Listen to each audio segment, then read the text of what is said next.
क्या तुम सारा सामान ले आए हो करीम? क्या? कौन सा सामान? तुमने कहा था ना कि तुम अली के यहाँ जाओगे सारा सामान इकट्ठा करने के लिए। हाँ बिल्कुल ले आया, बस कुछ और सामान बाकी है, वो भी जल्द ले आऊंगा। अच्छा मैं जा रहा हूँ सादिया, देर हो जाएगी आने में। ठीक है।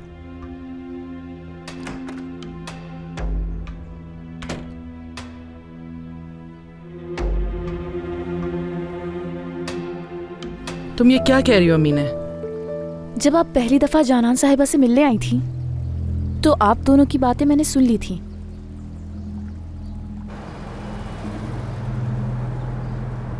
ये घर है जहरा साहिबा।